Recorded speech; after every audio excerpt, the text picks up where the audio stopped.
Bismillahirrahmanirrahim. Assalamualaikum warahmatullahi wabarakatuh. Alhamdulillahi ala ihsani wa syukru lahu ala taufiqihi wa amtinanih. Asyhadu an la ilaha illallah wahdahu la syarika lahu ta'ziman li sya'nih. Wa asyhadu anna Muhammadan abduhu wa rasuluhu da'ila ridwanih. Allahumma salli alaihi wa ala alihi wa ashabihi wa ikhwanihi. Hadirin dan hadirat yang dirahmati Allah Subhanahu wa taala, pada kesempatan kali ini kita akan membahas tentang karakteristik atau keunggulan-keunggulan atau keistimewaan akidah Ahlus Sunnah wal Jamaah ya. Sebagaimana kita ketahui bahwasanya akidah yang tersebar di kaum muslimin ada akidah yang benar dan ada akidah yang tidak benar ya. Akidah yang benar diantaranya cirinya adalah berdasarkan Al-Quran dan Sunnah.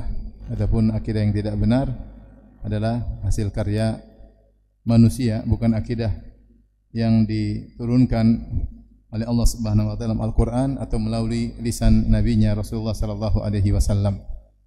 Dan tentunya ketika akidah Ahlus Sunnah adalah bersumber dari Al-Quran dan Sunnah, maka dia akan memiliki banyak keistimewaan dibandingkan dengan akidah dari karya atau inovasi dari manusia, dari makhluk yang penuh dengan keterbatasan dan sering keliru.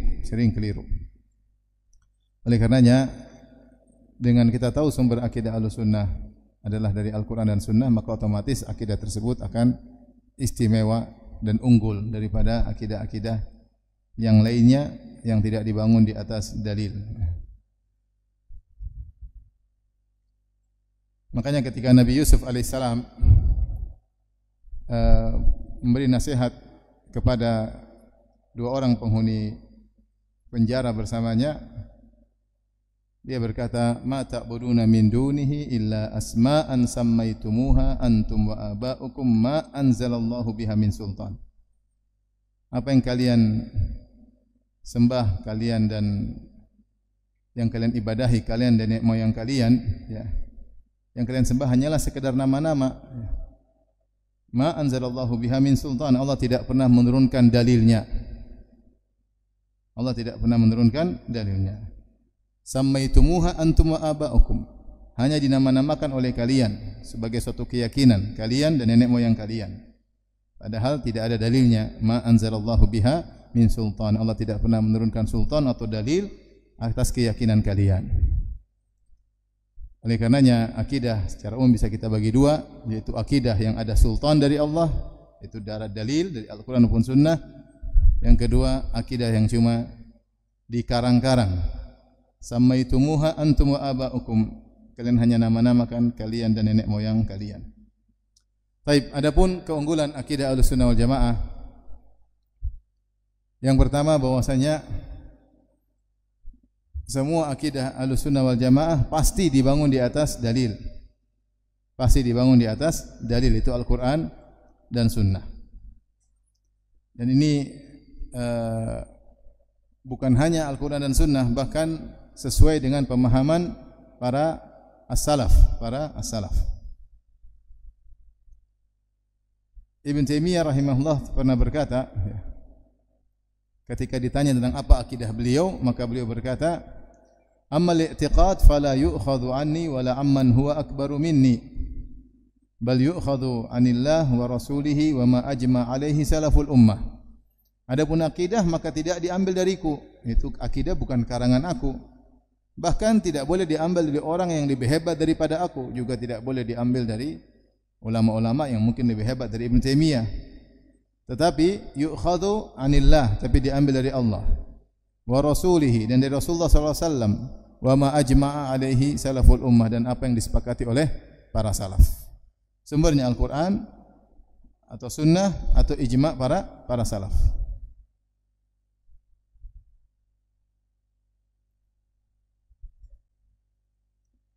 Dan beliau juga ucapkan dalam kesempatan yang lain, beliau berkata, "Laisal i'tiqadu li wala liman huwa akbaru minni." I'tiqad atau akidah bukan milikku dan juga bukan milik orang yang lebih hebat dariku.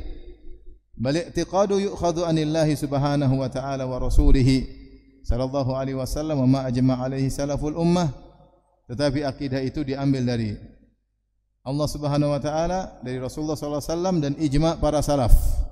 Yu'khadhu min kitabillahi ta'ala, diambil dari Al-Qur'an, wa min ahaditsil Bukhari wa Muslim wa ghairihima, dan juga diambil dari hadis-hadis Sahih Al-Bukhari dan Sahih Muslim dan yang selain keduanya. Minal ahaditsil ma'rufah, dari hadis-hadis yang dikenal, wa ma thabata an salafil ummah, dan juga yang telah valid dari para salaf. Dan ini diantara ciri khas dan keistimewaan akidah Ahlussunnah karena dibangun di atas dalil. Kalau kita tengok akidah inovasi manusia seperti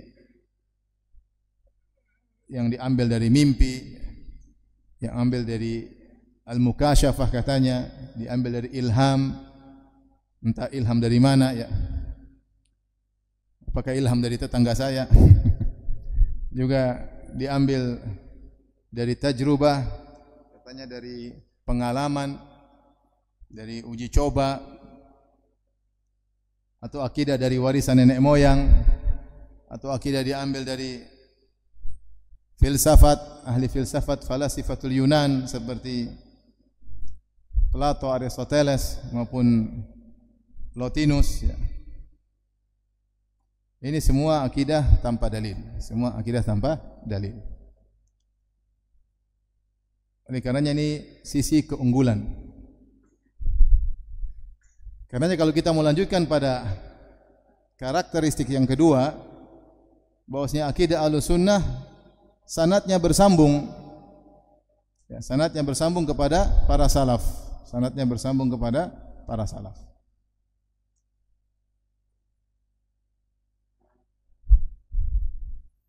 Makanya banyak buku-buku akidah yang ditulis dengan sanad, disebut kutubul aqidah al-musnadah, sampai kepada para salaf. Makanya ketika salah seorang salaf ya, kalau tidak salah Syarik bin Abdullah mendebat seorang Jahmiyah yang menolak bahwasanya Allah turun ke langit dunia, maka dia bertanya, dari mana akidah engkau? Adapun akidah kami bahwasanya Allah turun ke langit dunia adalah dari fulan, dari fulan, dari fulan, dari tabi'in, dari sahabat, dari Nabi sallallahu alaihi wasallam. Bahkan hadis-hadis yang meriwayatkan tentang Allah turun ke langit dunia ada yang mengatakan sampai derajat mutawatir maknawi. Banyak. Adapun kalian menyatakan Allah tidak di atas, siapa salafnya? Tidak ada sanadnya. Tidak ada sanadnya. Ujung-ujungnya kembali kepada Jahm bin Safwan atau kepada Mu'tazilah. Karenanya di antara keistimewaan akidah Ahlussunnah kita bisa bertanggungjawabkan secara literasi, karena akidah-akidah yang kita bawakan, yang kita sampaikan, ada kitab-kitab ulama menulisnya dengan bersanad. Sebagai contoh misalnya, ketika pembahasan tentang Allah di atas, maka kalau kita kumpulkan dalil Al-Quran sangat banyak, dalil hadis juga sangat banyak, sangat banyak. Bahkan Ibnu Qayyim mengatakan bal alfani, ada 2000 dalil yang menunjukkan Allah di atas. Kemudian kalau kita lihat salafnya juga sangat banyak. Az-Zahabi menulis kitab Al-Ulul lil Alil Ghaffar, dia kumpulkan puluhan, mungkin bahkan lebih dari 100 ulama yang menyatakan Allah di atas.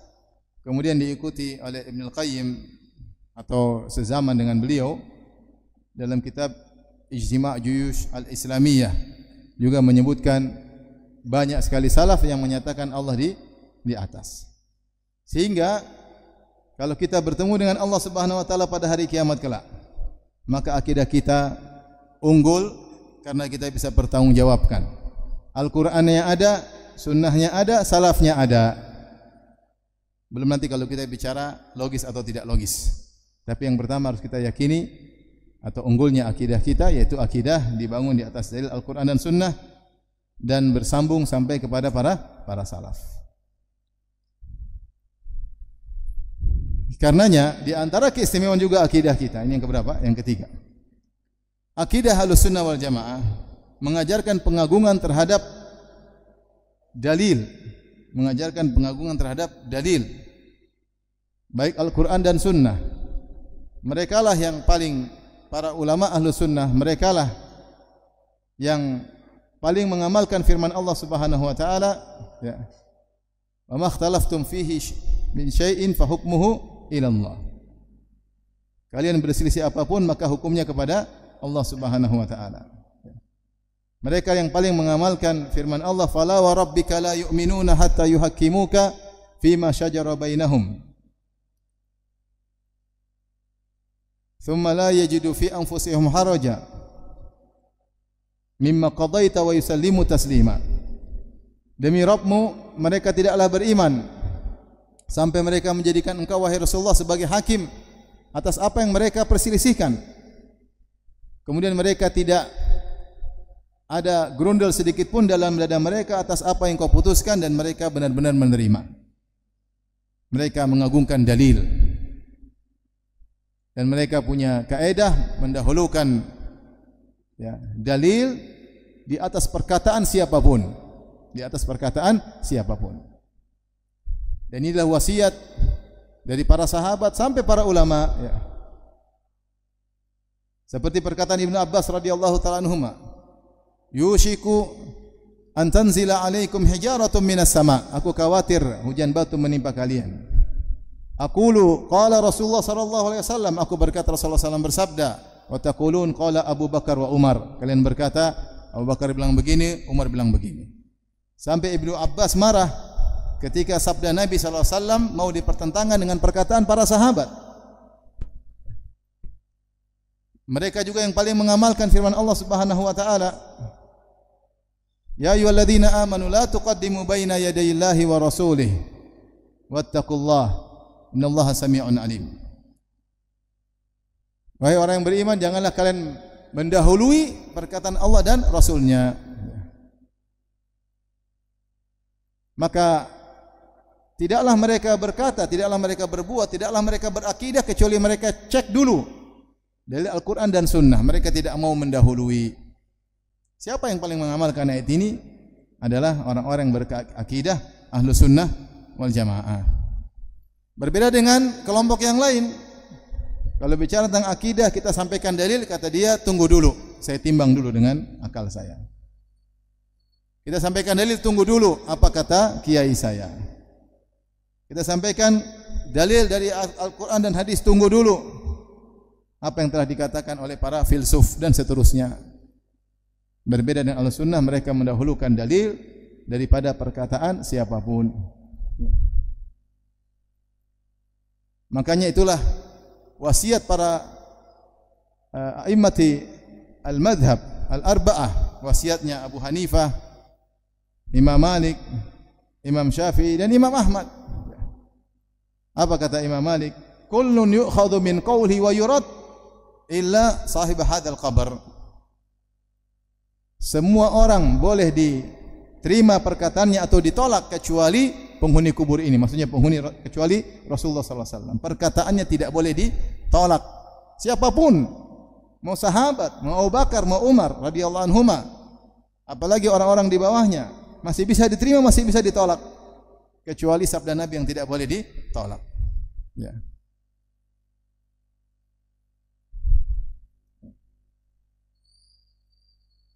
Dan Al-Imam Syafi'i telah menyampaikan semua perkataannya yang menyelisihi sabda Nabi sallallahu alaihi wasallam, maka buanglah perkataannya.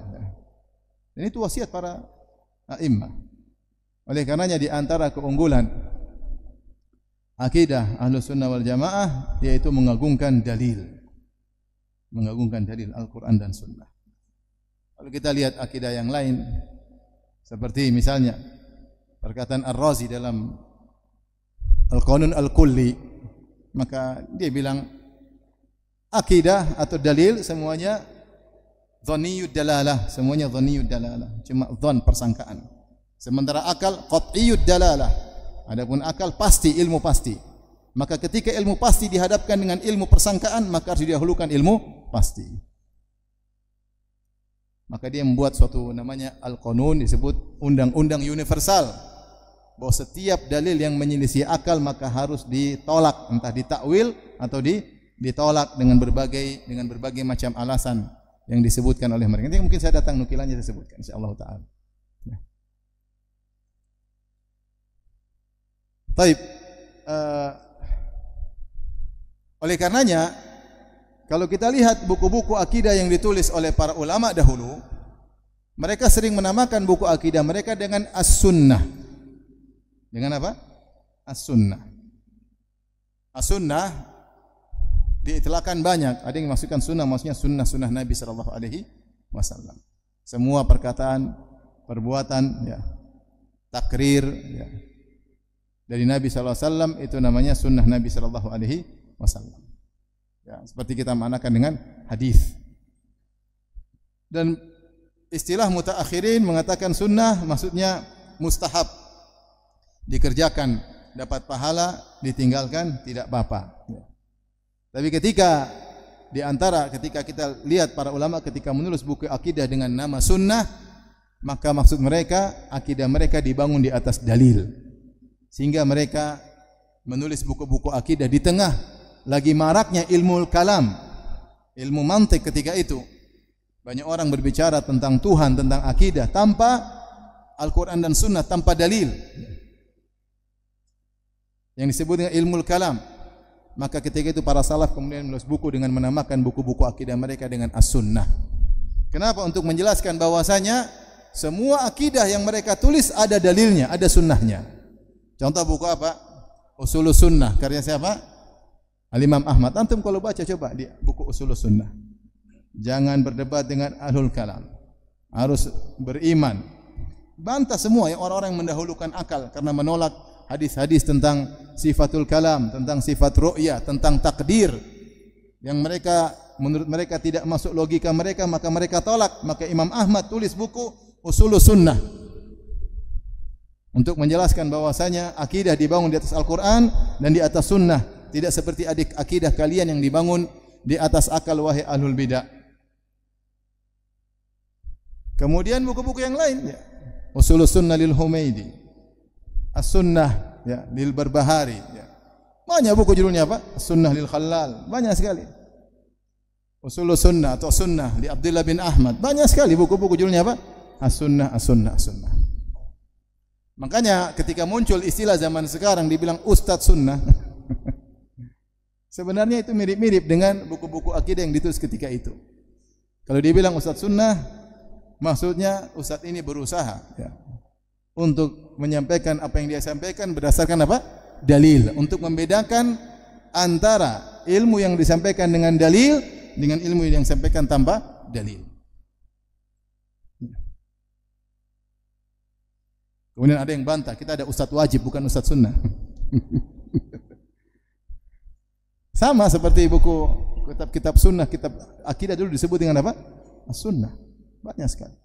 Sunnah Ibni Abi Asim, banyak. Kalau antum tulis buku Usulus Sunnah, Usulus Sunnah, Syarh Sunnah Al-Bahari, ya,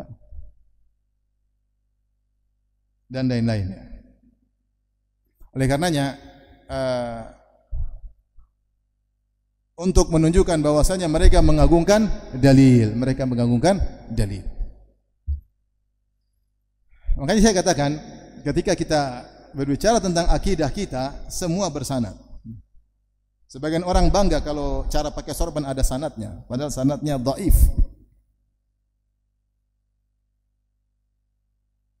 Sebagian orang bangga katanya kalau pakai siwak harus jarinya begini, kini dulu kanan diri. Ternyata hadisnya apa? Dhaif. Itu masalah amaliyah. Yang lebih penting dari masalah amaliyah adalah masalah akidah. Sebagaimana kita tidak boleh sembarang beramal, kita pun tidak boleh sembarang berakidah. Dan alhamdulillah, akidah yang disampaikan oleh para ulama ahlu sunnah bersanad kembali kepada ulama ahlu sunnah wal jamaah. Taib, kenapa akidah diambil dari para salaf? Karena tentunya para salaf adalah orang yang paling mulia. Mereka murid langsung Nabi SAW, itu para sahabat atau orang yang zamannya sangat dekat dengan Nabi SAW, dan zaman mereka disebut dengan Al-Qurun Al-Mufaddalah yang Nabi SAW telah merekomendasi zaman tersebut. Zaman di mana ilmu Ahlussunnah mendominasi.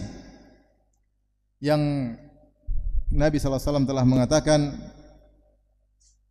khairun nasi qarni thumma alladhina yalunahum thumma alladhina yalunahum, sebaik-baik generasi adalah generasiku, kemudian setelahnya, kemudian yang setelahnya. Di antaranya seperti ketika para ulama membahas tentang sifat as-saut, bahwasanya Allah berbicara dengan suara. Kalau kita cari dalil terlalu banyak. Allah memanggil Nabi Adam, wa qulna ya Adam. Allah bicara dengan Nabi Adam. Allah bicara dengan Nabi Musa, wa kallamallahu Musa taklima. Dan Allah benar-benar berbicara dengan Nabi Musa. Allah diskusi dengan Nabi Musa atau dialog dengan Nabi Musa, wa matil ka biyaminika ya Musa, qala hiya asaya atawakkau 'alaiha. Apa di tangan kamu wahai Musa? Kata Musa, ini tongkatku, atawakkau 'alaiha, aku gunakan untuk bertelekan dengan tongkatku, ahushu biha 'ala ghanami wa liya fiha ma'aribu ukhra, dan aku juga untuk mengurus kambing-kambingku dan ada keperluan-keperluan yang lain dengan tongkatku. Allah berkata, alqiha ya Musa, lemparkanlah tongkatmu ya Musa. Terjadi pembicaraan dengan antara Allah dengan Nabi Musa. Allah berkata, wa ma ajalaka an qaumika ya Musa, qala hum ulai ala athari wa ajiltu ilaika rabbi litarda. Apa yang buat kau datang cepat wahai Musa, meninggalkan kaummu? Kata Nabi Musa, kaumku sedang menyusulku, aku datang terburu-buru agar engkau ridha ya Allah Subhanahu wa taala. Ini terjadi dialog. Nabi Musa berkata, arini anzur ilaik ya Allah, biarkanlah aku melihat engkau. Allah menjawab, qala lan tarani, Allah, engkau tidak akan bisa melihatku. Belum lagi Allah ceritakan Allah akan berbicara dengan orang-orang pada hari kiamat. Allah menghisap mereka, Allah bertanya kepada mereka, dan banyak sekali bahwasanya Allah berbicara dengan bahasa yang dipahami oleh orang yang diajak bicara, dengan suara yang didengar dengan Nabi Musa. Nabi Musa mendengar suara Allah Subhanahu wa taala. Makanya Nabi Musa dikenali dengan kalimullah, yaitu Rasul yang diajak berbicara langsung oleh Allah Subhanahu wa taala. Allah berfirman, tilkar rusulu faddalna ba'dahum ala ba'd minhum man kallamallah wa rafa'a ba'dahum darajat. Ya, itulah para rasul, rasul banyak. Sebagian kami unggulkan dibandingkan yang lain. Kenapa? Minhum man kallamallah. Di antara mereka ada yang Allah ajak berbicara langsung dengan mereka. Di antara rasul-rasul yang sampai kabar dari mereka kepada kita bahwasanya mereka diajak bicara langsung oleh Allah, di antaranya Nabi Adam alaihissalam, di antaranya Nabi Musa alaihissalam, di antaranya Nabi Muhammad sallallahu alaihi wasallam ketika Al-Isra wal Mi'raj. Taib. Ketika Nabi Musa diajak berbicara dengan Allah, Nabi Musa dengar enggak suara Allah? Dan ini akidah Ahlussunnah wal Jamaah, makanya terjadi pembicaraan. Kemudian kalau kita tarik ke atas, siapa salaf kita? Kita dapati Ibnu Hajar menukil dari Abdullah bin Ahmad dalam kitabnya As-Sunnah atau Ushul Sunnah, meriwayatkan dari ayahnya, dari Imam Ahmad bin Hanbal. Abdullah bin Ahmad berkata, wahai ayahanda, hadis-hadis tentang saut orang Jahmiyah menolaknya. Maka Imam Ahmad mengatakan dalilnya banyak. Kemudian menyebutkan dalil bahwasanya Allah berbicara dengan suara yang didengar. Demikian juga kalau kita baca buku Khalqu Af'alil Ibad karya Imam Al-Bukhari, yang dia adalah murid dari Al-Imam Ahmad, ya. Maka dia juga menyebutkan dalam Khalqu Af'alil Ibad tentang suara Allah Subhanahu wa taala. Kemudian dia menjelaskan bahwasanya suara Allah tidak sama dengan suara makhluk. Kemudian dia berdalil dengan dua hadis, ya. Di antaranya pada hari kiamat kelak maka Allah akan berbicara bisautin yasma'uhu man ba'ud kama yasma'uhu man qarub, dengan suara yang orang jauh maupun dekat dengar sama. Ini di antara karakteristik atau kesamaan suara Allah, jauh dekat dengarnya sama.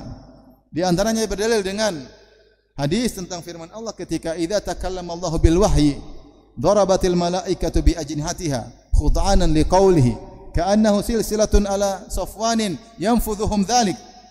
Imam Bukhari berdalil dengan hadis ini juga.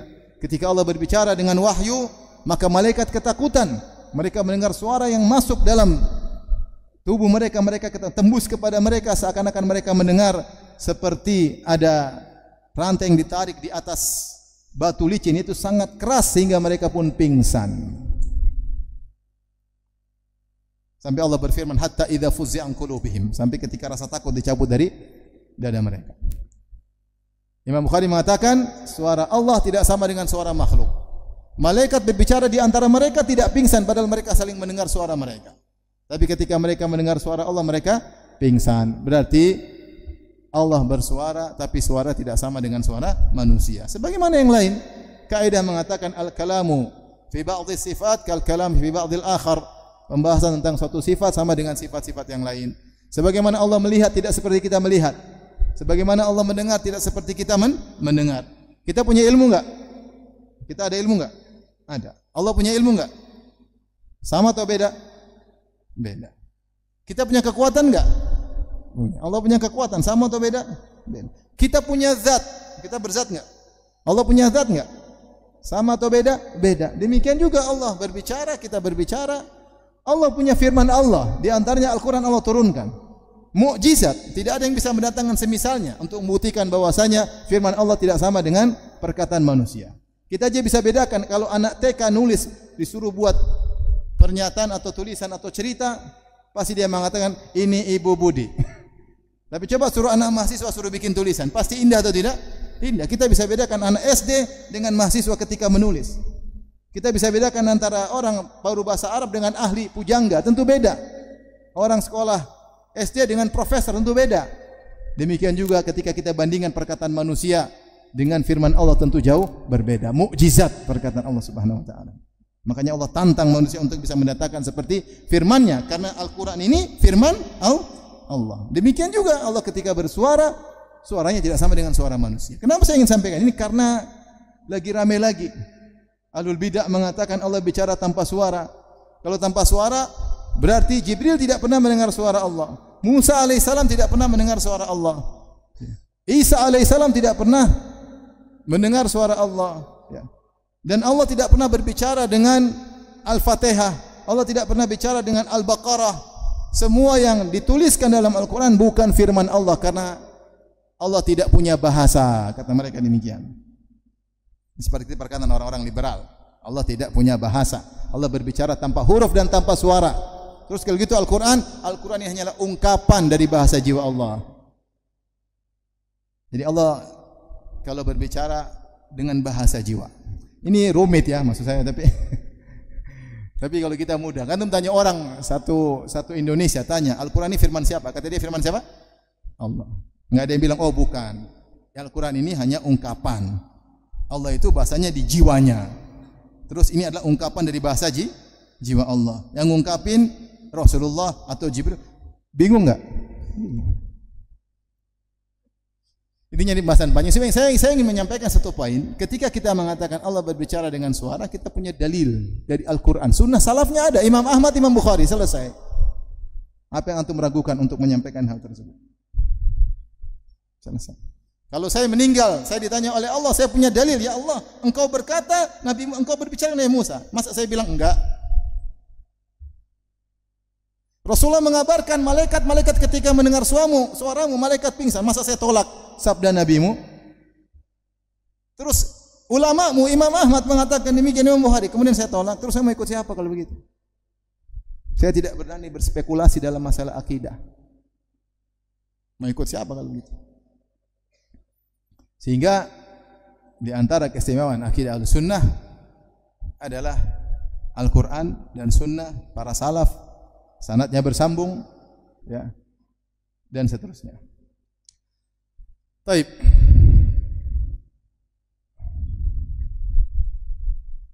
Kita lanjutkan. Di antara keistimewaan akidah Ahlussunnah wal Jamaah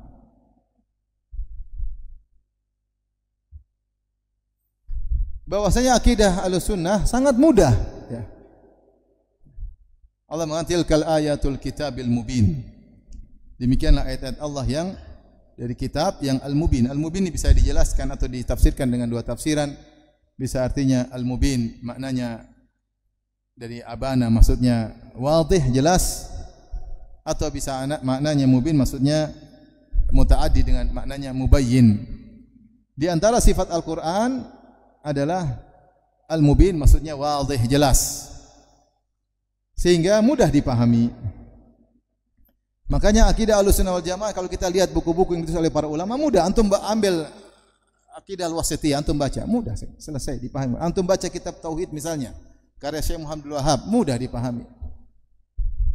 Ini dalilnya, tidak boleh begini. Ini dalilnya 1 2. Allah bersifat begini, dalilnya ini. Selesai, mudah. Kaidah jelas, laisa kamitslihi syai' wa huwa samiul basir. Tidak ada sesuatu pun yang serupa dengan Allah, Dia Maha mendengar lagi Maha melihat. Zat Allah berbeda dengan zat makhluk. Kalau begitu mendengar Allah berbeda dengan mendengar apa? Manusia. Melihat Allah berbeda dengan melihat apa? Manusia. Enggak mungkin kita tahu bagaimana kaifiyah zat Allah. Karenanya kita tidak mungkin kita tahu bagaimana kaifiyah sifat Allah, tapi kita yakin Allah punya sifat yang maha, tidak sama seperti sifat manusia.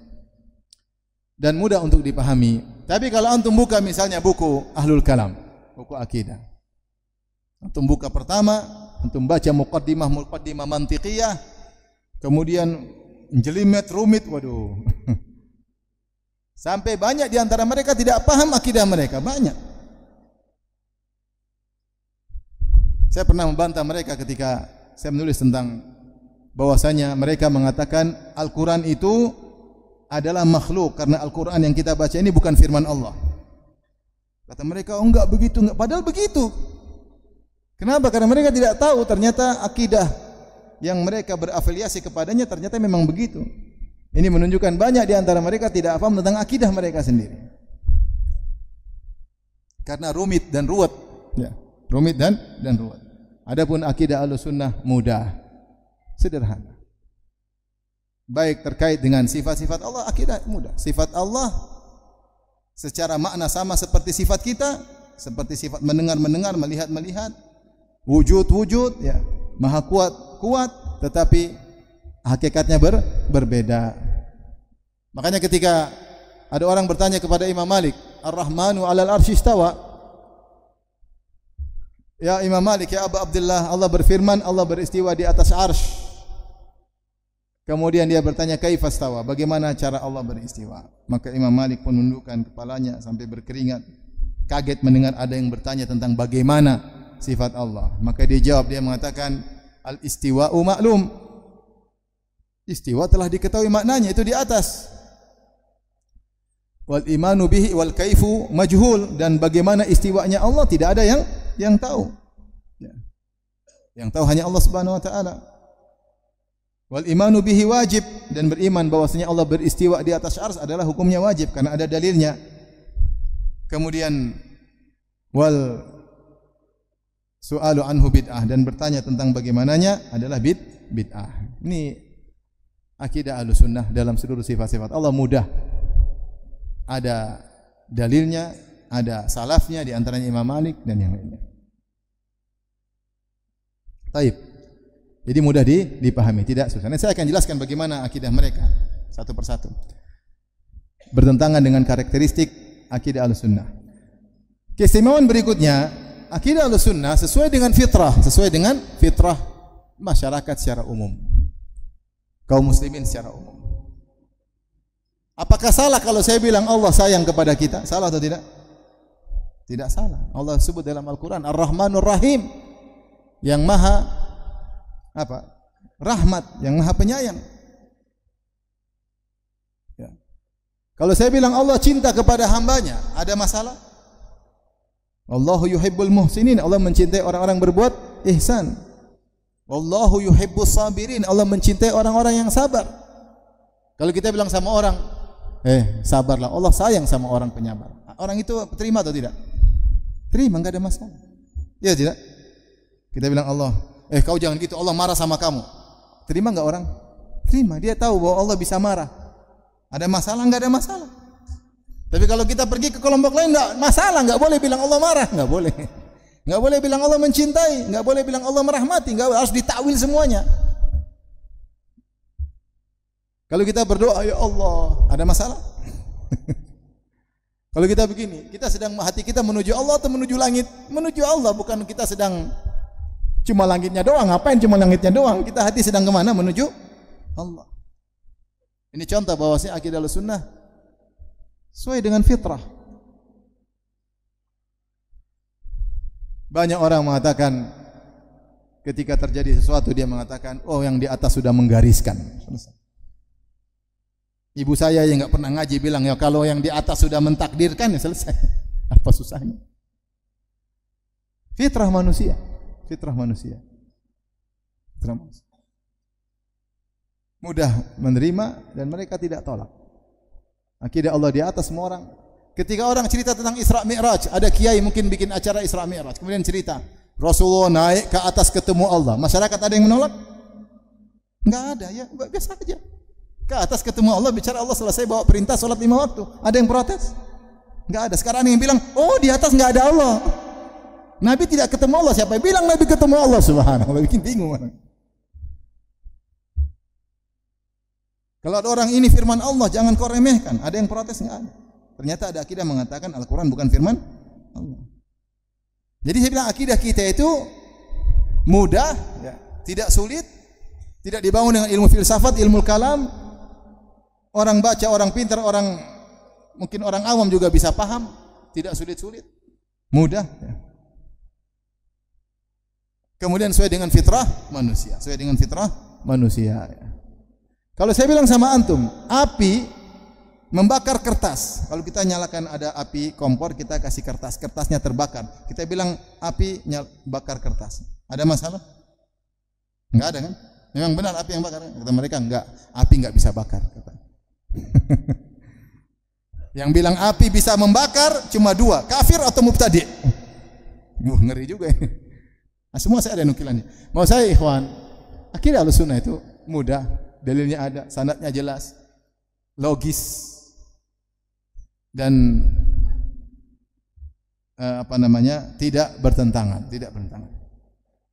Di antara karakteristik atau keistimewaan akidah Ahlussunnah, akidah Ahlussunnah wal Jamaah dibangun di atas seluruh dalil secara komprehensif. Jadi dalil semua dikumpulkan, kemudian dianalisa, kemudian dikompromikan, kemudian muncullah akidah. Jadi para ulama dahulu menilai dalil dulu baru berakidah, bukan punya akidah dulu baru cari dalil. Nanti kita akan dapati bahwasanya berikutnya akidah Ahlussunnah wal Jamaah adalah akidah yang dibangun di atas mengkompromikan seluruh dalil. Mereka tidak melihat dalil sebagian dan meninggalkan sebagian yang lain. Oleh karena kita dapati Ahlussunnah adalah wasat, tengah di antara ahlul bidah. Sebagaimana dikatakan Islam adalah tengah di antara al-Islam, di antara adyan. Ahlul Islam wasatun baina ahlil milal, bahwasanya Islam itu tengah di antara agama-agama yang lain, maka dikatakan Ahlus Sunnah juga tengah di antara firqah-firqah yang lainnya. Kenapa bisa tengah? Karena Ahlus Sunnah mengambil seluruh dalil, kemudian mengkompromikannya, kemudian ada akidah yang dibangun di atas seluruh dalil. Sebenarnya Ahlul Bidah mereka hanya lihat sepotong dalil, kemudian mereka menolak dalil yang lain. Kalau mereka mengambil yang sebelah sini mungkin terlalu kencang, mereka ngambil sebelah sini terlalu lemah. Ahlus Sunnah mengkompromikan. Makanya dikatakan Ahlus Sunnah antara Mu'awwilah dengan Musyabbihah. Ahlus Sunnah di antara Mu'tazilah dengan Murji'ah misalnya. Ahlus Sunnah berada di antara Syiah dan Nawasib, dan demikian. Ya, Ahlus Sunnah tengah karena dia melihat dalil secara keseluruhan, kemudian dia mengkompromikan dalil, tidak ada satu dalil pun yang ditolak. Taib ini mungkin beberapa keunggulan akidah Ahlussunnah, tentunya masih banyak, cuma ini secara garis besarnya. Kemudian saya akan bandingkan dengan yang lainnya. Coba diulangi apa saja keutamaan, keistimewaan akidah Ahlussunnah. Ada yang bisa baca? Silakan. Yang pertama, mengajarkan pengukuhan terhadap dalil Al-Quran maupun Sunnah. Yang kedua,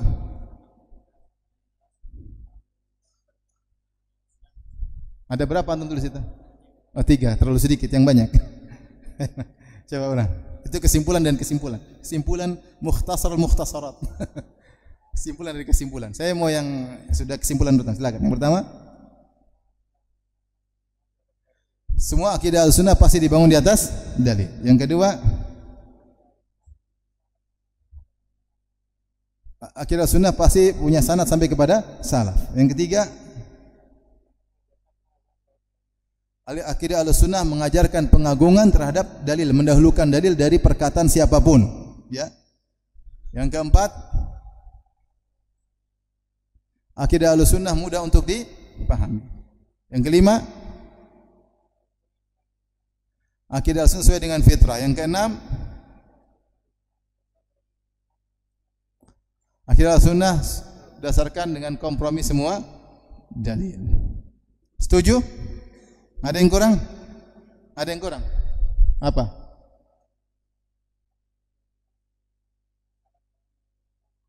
Ayat penjelasan mendukung, tapi sama aja sebenarnya. Baik, ini hadiah ya. Bukan dari saya, dari panitia. Baik. Jadi kita sudah tahu karakteristik akidah Ahlussunnah wal Jamaah. Sederhananya tadi kesimpulannya 3 tadi. Apa saja?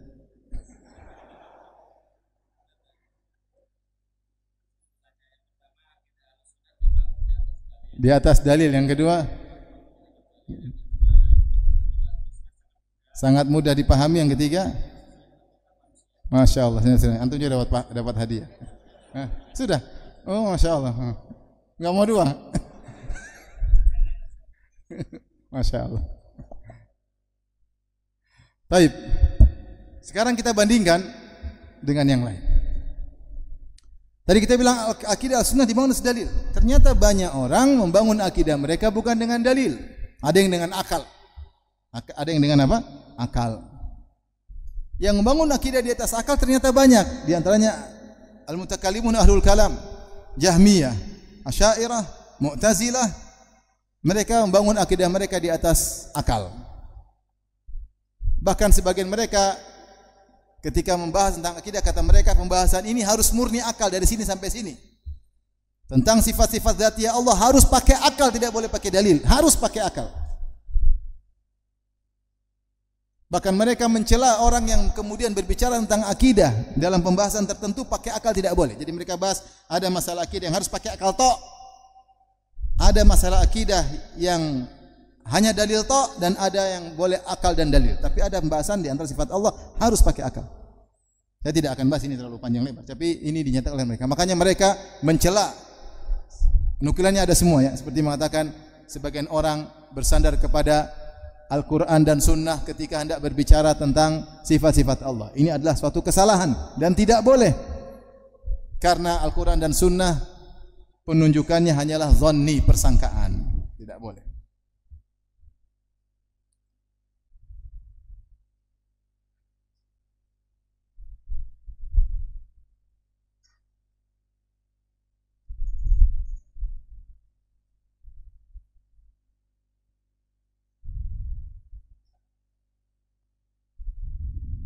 Apa kata Ar-Razi?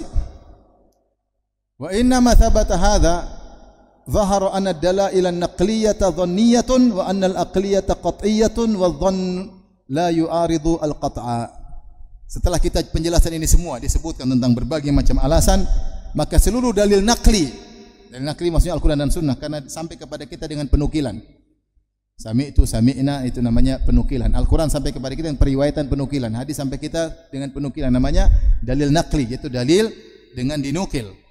Kesimpulannya, seluruh dalil naqli apakah sampai dengan kita baik secara qat'i, pasti, ataupun secara dhanni, persangkaan, penunjukannya semuanya dhanni. Dalalahnya yaitu penunjukannya, kontennya semuanya persangkaan, tidak pasti. Berbeda dengan akal. Akal itu penunjukannya pasti. Kalau begitu, kalau ada akal berlawanan dengan dalil, maka akal harus didahulukan. Jadi semua dalil yang tidak masuk akal mereka tolak. Allah bicara pakai suara, tidak masuk akal, tolak. Allah bicara pakai huruf alif lam mim dzalikal kitabul la, ditolak, tidak masuk akal. Mereka tolak. Allah menyayangi, enggak masuk akal. Sayang itu seperti manusia. Terus apa? Harus ditakwil dengan iradah, berkehendak kebaikan. Kalau sayang enggak ada. Cinta apalagi? Masa Allah cinta? Tidak masuk akal. Semua ditolak. Allah di atas, enggak masuk akal lagi. Terus di bawah enggak masuk akal. Di atas dan di bawah tidak masuk akal. Terus yang mana yang benar? Tidak di atas, tidak di bawah. Itu yang masuk akal. Taib, Allah di luar alam tidak bisa, tidak masuk akal. Allah dalam alam tidak masuk akal. Allah di luar makhluknya tidak masuk akal. Allah dalam makhluknya tidak masuk. Terus bagaimana masuk akal kamu? Allah tidak di luar alam dan tidak di dalam alam. Jadi mereka punya syarat Tuhan. Syarat Tuhan harus begini, harus statis, harus begini. Dari mana mereka dapatkan syarat ini? Mereka ambil dari Aristoteles dan Plato.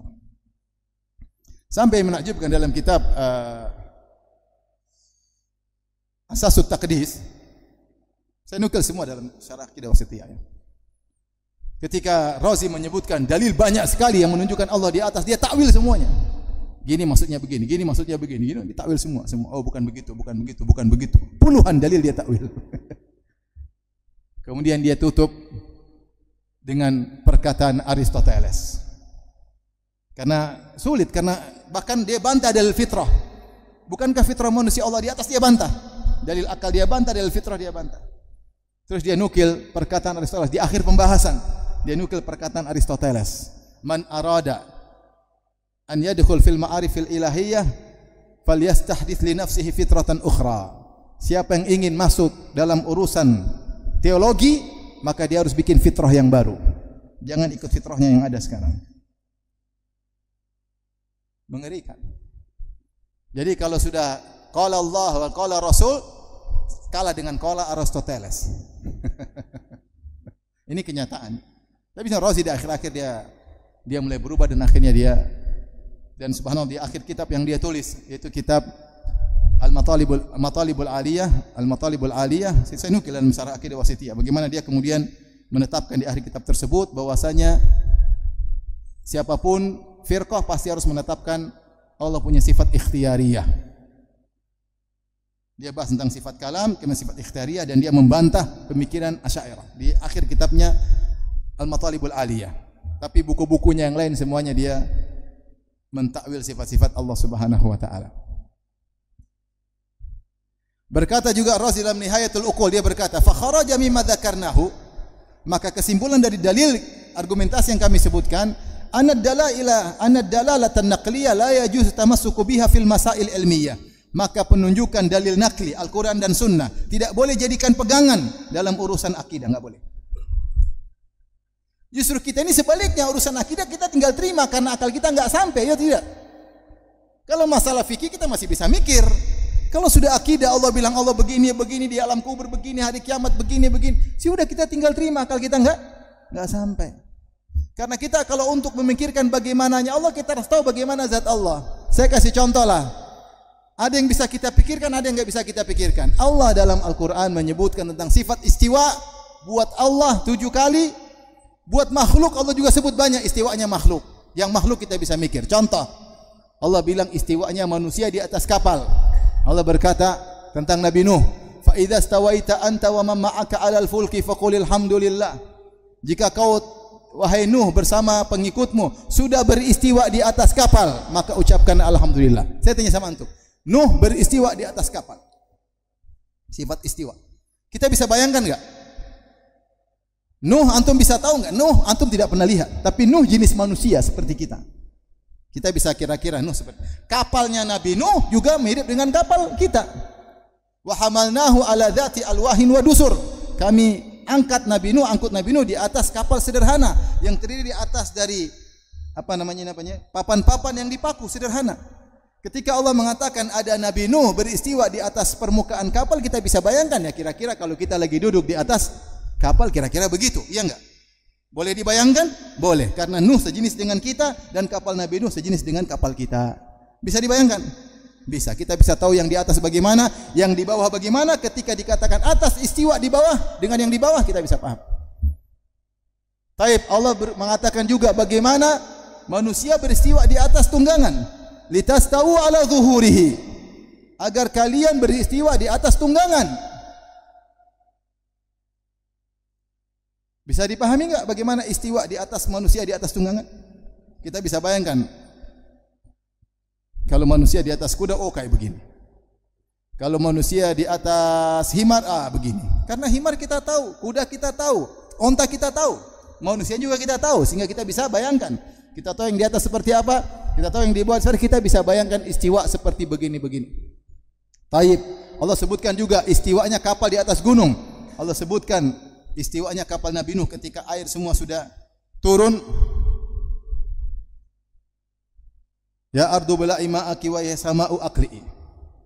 Wahai hujan, berhentilah hujanmu, wahai bumi seraplah air.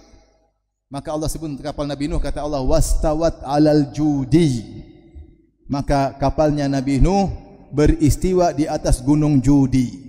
Bisa enggak dibayangkan kira-kira kapal di atas puncak gunung? Kira-kira bisa paham enggak? Kapalnya mirip-mirip kapal kita, gunungnya kira-kira mirip-mirip puncak Bogor. Ya kita bisa kira-kira begitulah kira-kira. Kita bisa bayangkan karena kita tahu tentang bagaimana kapal dan bagaimana gunung. Sama ketika Allah mengatakan batang beristiwa di atas akarnya, seperti ketika Allah memuji para sahabat, ya. Mathaluhum wa mathalun fil injili kazar'in akhraja shata'ahu fa'azarahu fastaghladha fastawa ala suqihi yu'jibu az-zurra'a liyaghidha bihim al-kuffar. Perumpamaan para sahabat yang dibina oleh Nabi SAW dalam Injil. Jadi para sahabat sudah dipuji dalam Injil, dipuji di Taurat, dipuji dalam Injil. Meskipun sekarang mungkin enggak ada nasnya. Tapi dulu di Injil asli yang dibawa oleh Nabi Isa alaihissalam yang diturunkan oleh Allah Subhanahu wa taala, situ ada ayat-ayat memuji siapa? Para sahabat. Allah sebutkan para sahabat itu seperti orang yang menanam tanaman, tunas, kemudian tunasnya tumbuh, kemudian kokoh di atas akarnya. Dia menjadi berdiri istawa di atas suqih, di atas apa? Batangnya, tumbuh di atas batangnya. Kita bisa paham kira-kira pohon seperti apa. Taib. Ini semua karena bicara tentang makhluk kita bisa paham. Tapi ketika Allah Subhanahu wa taala berbicara tentang istiwa Allah di atas arsy, siapa yang bisa paham bagaimananya? Karena untuk memahami bagaimana istiwanya Allah di atas arsy, kita harus tahu Allah bagaimana, ya enggak? Zatnya seperti apa? Harus kita tahu dulu. Yang kedua, kita harus tahu arsy seperti apa. Arsy seperti apa? Kalau kita sudah tahu Allah seperti apa, arsy seperti apa, baru kita bisa bayangkan Allah beristiwa di atas arsy seperti ini. Kalau dua-duanya kita enggak bisa tahu, gimana kita mau bayangkan? Cuma kita tahu makna secara global, secara umum, istawa maknanya di atas, selesai. Mau menghayalkan enggak bakalan bisa. Otak kita enggak sampai. Kenapa? Karena akal kita itu dibangun di atas file data yang ada. Data kita tentang zat Allah enggak ada, gimana kita membayangkan? Data kita enggak ada. Saya sering sampaikan sederhana.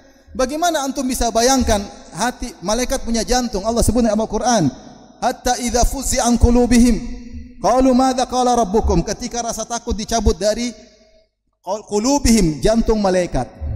Saya suruh antum sekarang bayangkan jantung malaikat. Apa yang antum bayangkan? Pasti bayangan antum jantung kodok. Jantung kita.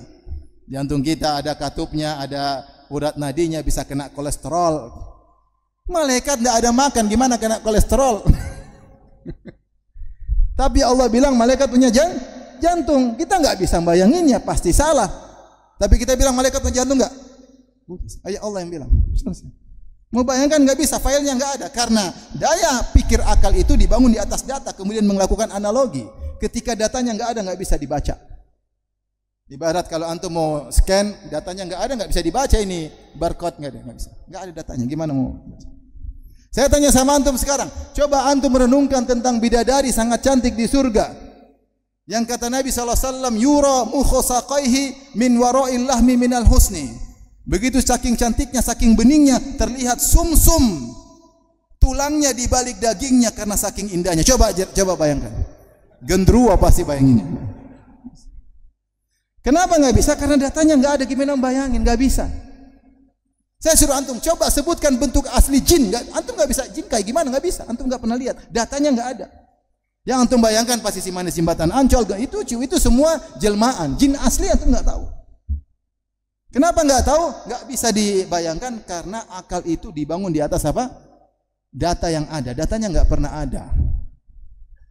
Sehingga kita tidak bisa berpikir, akal kita enggak bakalan sampai. Makanya akal itu seperti indera yang lain. Mata punya keterbatasan, akal juga punya keterbatasan. Berbicara tentang bagaimana sifat Allah di luar dari ranah akal kita. Nah, kenapa ahlul bidah ini menolak sifat-sifat Allah? Karena mereka berusaha memikirkan sifat Allah dengan data manusia. Itu masalahnya di situ. Sehingga kata Razi dalam tafsirnya, tidak mungkin Allah di atas arsy. Kenapa enggak mungkin, kata dia? Kalau Allah di atas arsy, berarti Allah harus lebih kecil dari arsy. Berarti Allah butuh kepada arsy. Kalau arsy jatuh, Allah juga ikut jatuh. Itu sih manusia kalau lagi naik pesawat. Paham? Sehingga ketika dia ingin menghayal tentang Allah, itu tidak boleh. Dia menggunakan data yang ada manusia. Salah, enggak bakalan bisa. Padahal itu pun dibantah oleh para ulama. Jangan pakai data manusia. Bukankah ada makhluk yang lain bisa kau juga gunakan data meskipun sama-sama salah? Bukankah langit dan bumi mana yang lebih tinggi? Langit. Mana lebih tinggi, langit atau bumi? Mau bumi bulat, bumi bundar, bumi datar, langit tetap lebih tinggi. Mana lebih tinggi, langit atau bumi? Langit. Taib, apakah langit lebih kecil dari bumi? Lebih kecil, lebih besar? Lebih besar. Berarti tidak semua yang di atas lebih kecil dari yang di bawah dong. Ya. Paham? Apakah langit nempel dengan bumi? Tidak. Berarti yang di atas nempel dengan yang di bawah. Apakah yang di atas butuh kepada bumi? Kalau bumi jatuh, langitnya ikut jatuh? Tidak. Itu kalau antara makhluk dengan makhluk saja bisa, bagaimana dengan Allah Subhanahu wa taala? Sudah, jangan pikir, pokoknya Allah bilang gitu, terima aja. Akal kita ini bahlul. Sudah. Mau bilang oh enggak gitu. Makanya Imam Malik ketika ditanya dia marah, kaifastawa, bagaimana Allah beristiwa? Imam Malik marah. Imam Malik mengatakan al-istiwa'u ma'lum. Sudah, istiwa kita ngerti maknanya di atas. Wal kaifu majhul, bagaimana tidak bakalan kau tahu. Karena kalau kau ingin tahu bagaimana istiwa Allah, kau harus tahu Allah bagaimana pertama. Yang kedua, kau harus tahu arsy seperti apa. Langit aja kita enggak tahu. Kita bisa bayangkan langit seperti apa? Enggak bisa bayangin. Langit kira-kira seperti apa? Ujung pangkalnya kita enggak tahu di mana. Bentuknya seperti apa? Bola kayak, dataran kayak apa kah? Trompet kayak, kata sebagian orang. Nggak ada yang tahu. Terus gimana kita bayang? Ars saja kita nggak tahu, apalagi Allah. Terus iman.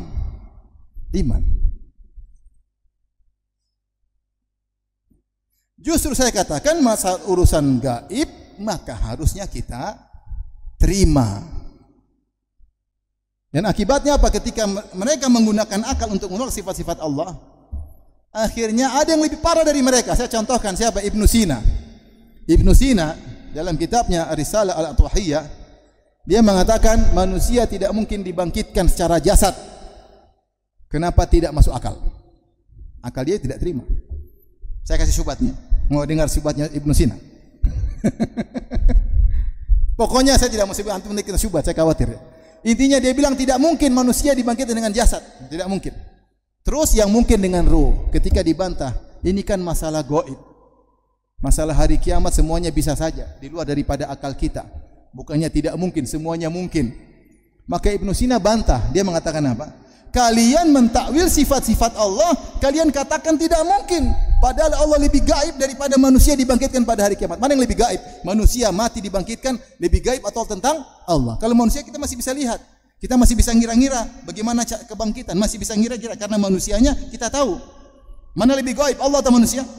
Allah. Yang lebih gaib saja yang harusnya akal tidak masuk, bukan ranahnya, kalian berani masuk dan kalian berani takwil, apalagi cuma masalah hari kebangkitan. Jadi Ibnu Sina ini benar-benar komitmen dengan akalnya. Sifat dia tolak, hari kebangkitan dia tolak. Dia top komitmen dalam kesesatannya. Dia tolak. Kenapa tidak masuk akal? Ibnu Sina juga mengikuti Plato dan Aristoteles yang menolak sifat ilmu Allah. Saya mau kasih syubhat sama antum, enggak usah leh. Intinya saya ingin sampaikan kalau pakai akal ilmu ditolak. Kata mereka Allah tidak mengetahui detail, Allah hanya tahu secara global. Global itu maksudnya mana? Hukum-hukum sebab akibat. Allah hanya tahu anak itu berasal dari ayah dan ibu. Tapi anak yang mana, mana Allah enggak tahu. Allah enggak tahu, kita enggak tahu detail. Kenapa? Karena kita berubah-ubah. Intinya saya enggak mau sampaikan syubhat. Nanti antum kena syubhat. Karena untuk batas syubhat ini butuh majelis yang banyak. Makanya saya enggak mau sampaikan syubhat. Saya ingin sampaikan kesimpulan aja.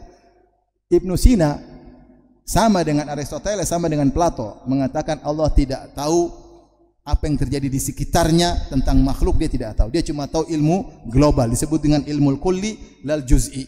Ilmu kulli itu maksudnya apa? Bahwasanya akibat datang setelah sebab, misalnya demikian. Bahwasanya anak adalah cabang daripada ayah, seperti itu. Bahwasanya dua lebih besar daripada satu. Ilmu seperti itu aja yang dia tahu. Tapi kalau anaknya siapa, bapaknya siapa, sebabnya apa, akibatnya apa, Allah tidak tahu. Makanya dia dikafirkan oleh Ghazali gara-gara ini. Kenapa? Melazimkan bahwasanya ini bertentangan dengan firman Allah, "Wa ma tasqutu mi waraqatin illa ya'lamuha." Tidak ada satu daun pun yang jatuh kecuali Allah tahu. Dia bilang Allah tidak tahu. Dan menunjukkan sapi lebih pintar daripada Allah, karena sapi kalau mau makan dia tahu mana makanan mau dia pilih, mana rumput kering, mana rumput basah. Allah tidak tahu mana rumput kering dan mana rumput basah. Allah cuma tahu sapi makan rumput. Ilmu global. Paham? Enggak paham, ya sudah, alhamdulillah. Baik, saya bacakan lagi perkataan Al-Amidi, juga tokoh Asy'ari dalam kitab Abkarul Abkar. Dia berkata, "Wa mastarwaha ba'dul ashabi fi ihbati sama' wal basar lillah ila dhawahira waridatin fil kutubi wa fil kitabi wa sunnah." Kemudian dia berkata, "Wa hiya ghairu mufidatin lil yaqin." Dan apa sebagian orang nyaman ketika berdalil untuk menetapkan sifat mendengar dan melihat. Di antara masalah akidah yang tidak boleh pakai dalil dengan sifat Allah yang 7. Kata mereka tidak boleh sifat mendengar, kuat, ilmu itu enggak boleh pakai dalil. Yang mulai boleh setelah kalam baru boleh pakai dalil. Ini disebut oleh Al-Juwayni. Saya nukil dalam syarah akidah wasithiyah. Bagaimana mereka membagi masalah akidah? Ada tidak harus pakai akal, pakai dalil enggak boleh. Ada yang pakai dalil enggak boleh pakai akal. Ada yang boleh pakai dalil dan akal. Di antara masalah akidah yang tidak boleh pakai dalil adalah masalah sifat-sifat zatiyah Allah Subhanahu. Makanya dia Amidi protes. Dia mengatakan sebagian teman-teman kita nyaman ketika berbicara tentang sifat mendengar dan sifat melihat pakai dalil yang zahir yang datang dalam Al-Quran dan Sunnah. Padahal dalil dalam Al-Quran dan Sunnah tidak memberikan keyakinan, hanya persangkaan. Wala khurujalah anidhan, dan tidak mungkin dari Al-Quran dan Sunnah bisa keluar dari perangkap persangkaan. Tidak mungkin jadi yakin, tidak mungkin. Wa takhmin, dan hanya persangkaan kira-kira. Wa tamassuk bima hadza sya'nuhu fi itsbati sifatin nafsiyah wa ma yutlabu fihi al-yaqin mumtani', dan berdalil dengan dalil-dalil Al-Quran dan Sunnah dalam permasalahan sifat-sifat dzatiyah yang dibutuhkan keyakinan dilarang. Ini semua filsafat, racun filsafat masuk. Ingat ya, saya nukil ya, saya bukan ngomong sembarangan. Saya ngomong dengan bukti dari buku mereka. Taib, kita katakan, kalau mereka mengatakan, saya setuju dengan kalian wahai ahlul kalam. Kalian tidak mau pakai Al-Quran dan Sunnah karena menurut kalian semua Al-Quran dan Sunnah itu semuanya dhanni dalalahnya. Tidak ada yang pasti. Yang ilmu pasti akal kalian. Jadi menurut mereka akal mereka itu seperti satu tambah satu sama dengan 2, pasti, ilmu pasti. Al-Quran dan Sunnah bukan ilmu pasti. Taib, kalau begitu, kalau kalian berdalil dengan akal, akal siapa yang kalian mau pakai? Bukankah akal banyak? Al-ukul mutafawitah. Akalku beda dengan akal dia berbeda dengan akal yang lain. Akal siapa yang kalian mau pakai jadi pegangan? Kalau seandainya al-ukulu wahidah, kalau seluruhnya akal manusia satu model, bolehlah kita jadikan pegangan kalau memang harus. Tapi ternyata akal berbeda-beda. Apa yang menurut kamu masuk akal tidak masuk akal menurut saya. Apa yang menurut saya tidak masuk akal menurut kamu masuk akal. Terus akal mana? Seandainya mereka memilih akal sahabat, alhamdulillah. Ternyata mereka buang akal sahabat, mereka buang akal tabi'in, mereka buang akal Imam Syafi'i, Imam Malik, Abu Hanifah, Imam Ahmad, mereka buang. Mereka pakai akalnya Aristoteles dan Plato. Jadi mereka salah dalam 2 hal. Mendahulukan akal daripada dalil. Yang kedua, penentuan akal siapa. Itu pun mereka ternyata berselisih. Sama-sama menggabungkan akal. Ternyata produk akidah Jahmiyah tidak sama dengan produk akidah Mu'tazilah, tidak sama dengan produk akidah Asy'ariyah, tidak sama dengan produk akidah Maturidiyah. Asy'ariyah pun terbagi menjadi 2. Asy'ariyah mutaqaddimin, produk akidahnya tidak sama dengan Asy'ariyah mutaakhirin. Asy'ariyah terdahulu dengan Asy'ariyah sekarang beda akidahnya. Nah, akalnya sama kok hasilnya beda. Kenapa hasilnya beda? Karena akalnya juga berbeda-beda. Itu masalahnya. Kalau akal dijadikan dalil, pasti akidah itu berubah-ubah. Makanya perkataan Imam Malik, ya laita syi'ri bi ayyi aqlin yunzalul kitab wa sunnah. Dengan akal siapa mau dijadikan parameter standar untuk mengukur kebenaran Al-Quran dan Sunnah. Harusnya sebaliknya, akalmu yang ditimbang dengan Al-Quran dan Sunnah. Akhirnya mereka pun berbeda-beda akidahnya. Maka inilah keunggulan akidah Ahlussunnah, pakai dalil, selesai. Al-Quran bilang gini, Sunnah gini. Apalagi bicara tentang gaib, itu terima aja. Allah bilang di atas, terima aja. Ngapain nggak terima? Allah bilang Allah mendengar, ya sudah terima Allah mendengar. Yang takwil mendengar maksudnya mengilmui. Baik.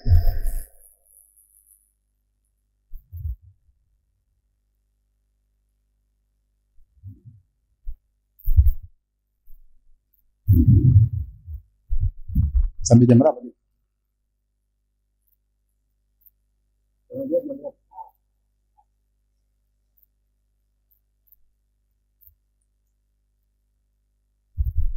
Sampai jam berapa kita, panitia? Hah? Jam 5 selesai. Tanya jawabnya? Wih, lama sekali. Kasihan jamaah.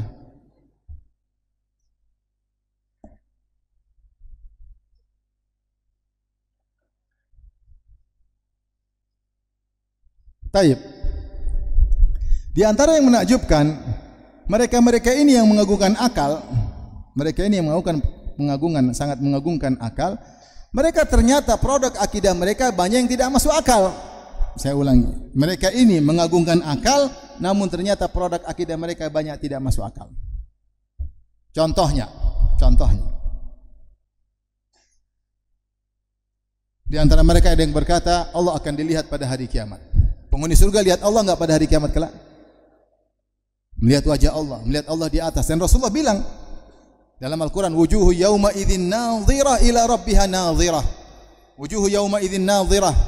Pada hari tersebut wajah-wajah berseri-seri. Kenapa berseri-seri? Ila rabbiha nadhirah, karena melihat kepada Rabbnya. Ya.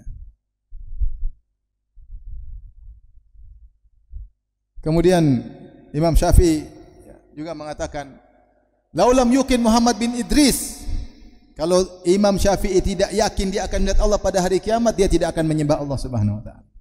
Di antara tujuan yang dirindukan oleh Imam Syafi'i adalah melihat wajah Allah. Makanya Nabi Musa pingin lihat Allah. Arini anzur ilaik. Wa ajiltu ilaika rabbi litarda. Saya keburu-buru bertemu engkau karena agar engkau ridha. Nabi berdoa, as'aluka ladzatan nadhari ila wajhik. Aku mohon kelezatan memandang wajahmu. Wasyauqa ila liqa'ik, dan kerinduan untuk bertemu dengan. Baik, keyakinan akidah Ahlussunnah. Al-Quran ada, dalilnya mutawatir, diriwayatkan dari 25 sahabat lebih. Allah dilihat pada hari kiamat kelak. Baik. Antum kalau lihat pakai mata atau pakai hati? Mata. Pakai hati namanya ngayal, paham?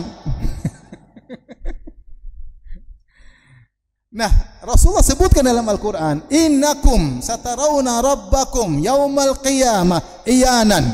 Dalam lafal ayanan, dua-duanya boleh.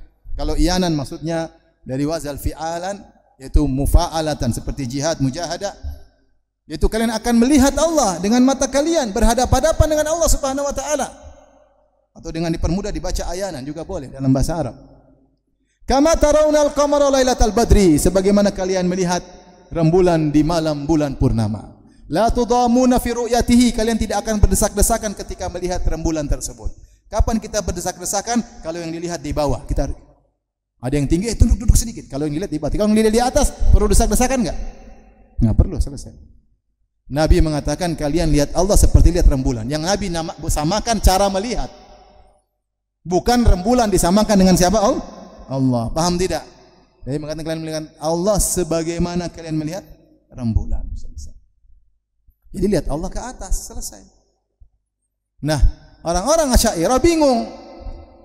Mereka bilang Allah tidak boleh dibilang di atas. Sampai di antara mereka di YouTube mengatakan, siapa yang bilang Allah di atas? Kafir. Subhanallah, ngeri. Ngeri. Padahal kalau antum lihat di YouTube banyak sekali, terserah yang di atas, yang menentukan yang di atas. Banyak orang semua bilang di atas. Sampai yang bilang gitu juga bilang wal huwal aliyul azim. Di ceramah dia bilang, dan Allah maha tinggi lagi maha agung. Sampai ada Guru yang mengingkari Allah di atas. Dia debat sama murid-muridnya. Akhirnya muridnya bilang, "Ya guru, Allah di atas." Kata gurunya, "Enggak, Allah tidak di atas." Akhirnya muridnya ngeyel, gurunya marah. "Nanti pada hari kiamat kita akan bertemu di hadapan Allah Subhanahu." Muridnya bilang, "Mulutnya kafir, tangannya beriman." Jadinya beriman. Tayyib, mereka mengingkari Allah di atas, tapi mereka tidak bisa menolak Allah dilihat pada hari kiamat kelak. Paham? Namanya melihat pasti di depan, ya enggak? Namanya jadi mereka bilang tidak boleh Allah dilihat pada satu arah, enggak boleh. Akhirnya mereka mengatakan Allah dilihat tanpa berhadapan. Itu bagaimana kira-kira?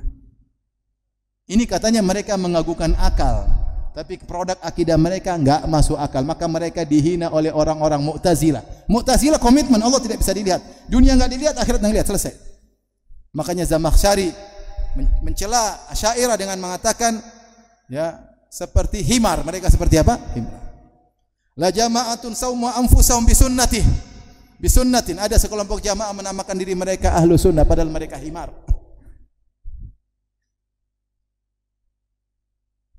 Kata Zamakhsyari, takhawafu syun'al wara wa tasattaru bil balkafa. Intinya, akhirnya produk keyakinan mereka pun tidak logis. Kita namanya melihat, kau cuma dua pilihan. Bilang Allah tidak bisa dilihat, selesai. Seperti Mu'tazilah, selesai. Atau kau bilang Allah dilihat di hadapan, namanya melihat di hadapan. Ada yang mereka mengatakan sama seperti kita dalam mimpi lagi. Itu namanya bukan melihat, itu namanya sedang menghayal. Beda melihat. Melihat dia pakai meripat. Jadi mengatakan Allah dilihat tapi tanpa diarah, tanpa berhadapan, masuk akal atau tidak? Tidak masuk. Adapun bagaimananya Allah kita enggak tahu, tapi kita sedang berbicara bukan kaifiyahnya Allah, kaifiyahnya kita melihat yang sedang dibicarakan. Antum juga bilang bila kaif, enggak, bila kaif kita tentang sifat Allah, kita tidak tahu bagaimananya. Tapi yang sedang dibicarakan tentang melihat adalah caramu melihat. Katanya kamu melihat tanpa berhadapan, nah itu enggak masuk akal. Ini contoh.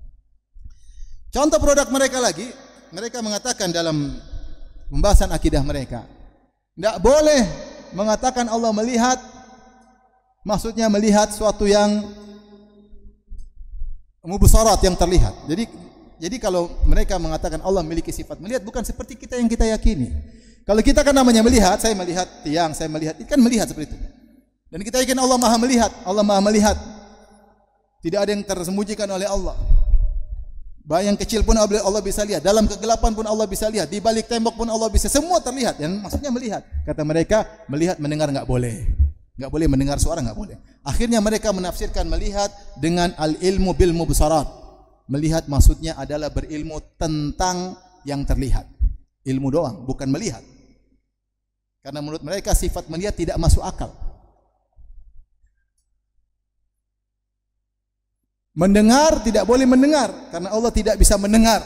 Yang boleh mengatakan mendengar takwilnya adalah al-ilmu bil masmu'at. Allah mengetahui tentang sesuatu yang terdengar. Sehingga menurut mereka al-basar, al-absar dan as-sama' maknanya adalah melihat dan mendengar sama dengan berilmu. Hanya saja objeknya berbeda. Objeknya berbeda. Dikatakan ilmu tentang pendengar yang terdengar namanya mendengar. Ilmu tentang yang terdengar namanya mendengar. Ilmu tentang suara namanya mendengar. Ilmu tentang pemandangan namanya melihat. Tapi bukan melihat seperti yang kita yakini. Coba orang awam kira-kira paham enggak? Bingung. Sampai di antara mereka ada yang ngeyel.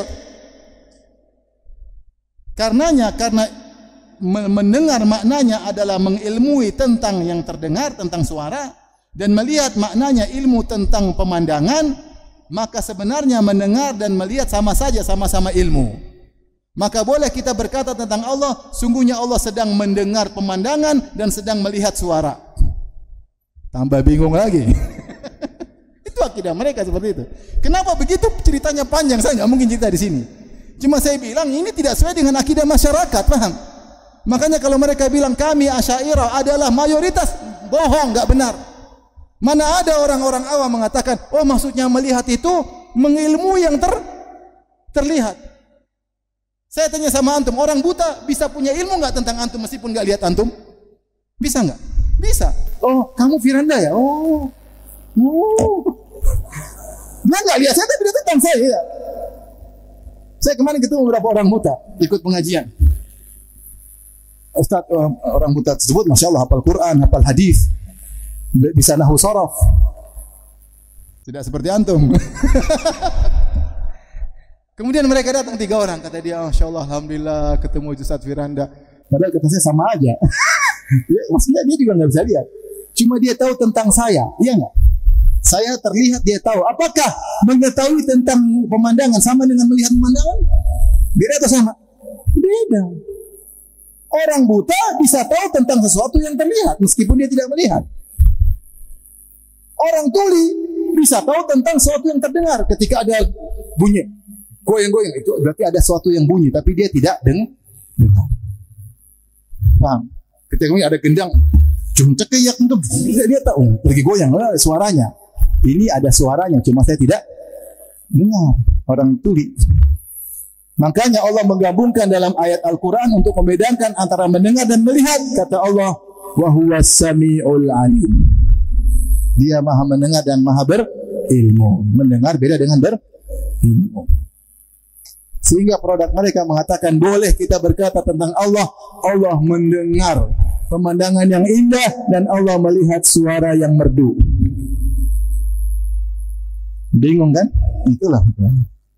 Ini untuk mengucapkan gini ceritanya panjang, pakai filsafat. Cuma saya nggak mungkin cerita nanti antum pernah subhat. Besok-besok antum bilang benar ya Ustaz. Ternyata Allah mendengar pemandangan yang indah dan Allah melihat suara yang itu yang benar aja.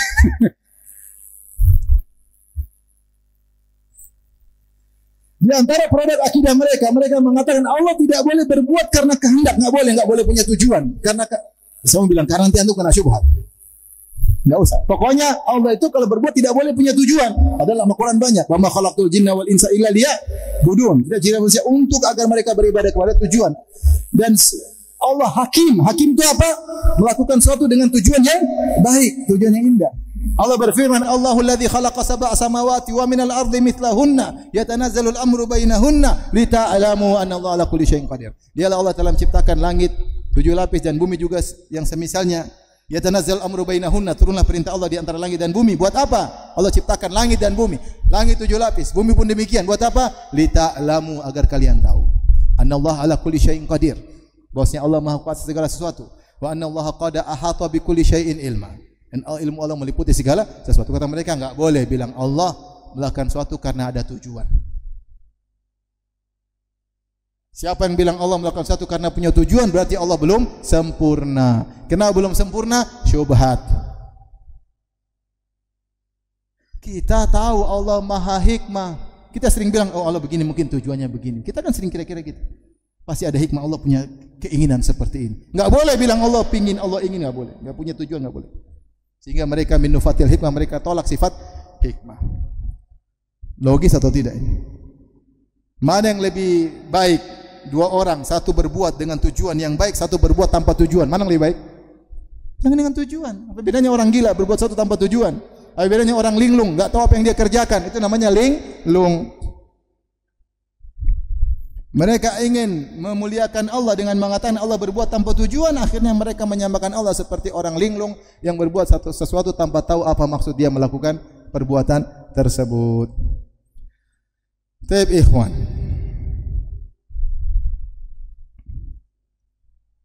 Sampai di sini sajalah ya. Saya ada mau lanjut lagi perjalanan ya. Semoga yang sedikit ini membuat kita semakin mantap bahwasanya akidah kita bukan karangan Ibnu Taimiyah, bukan karangan Muhammad bin Abdul Wahhab, bukan karangan Shalih Al-Fauzan, bukan karangan mereka. Akidah kita bersanad. Ada Al-Quran, ada hadisnya, dan disampaikan oleh para ulama sehingga kita meyakini apa yang kita yakini.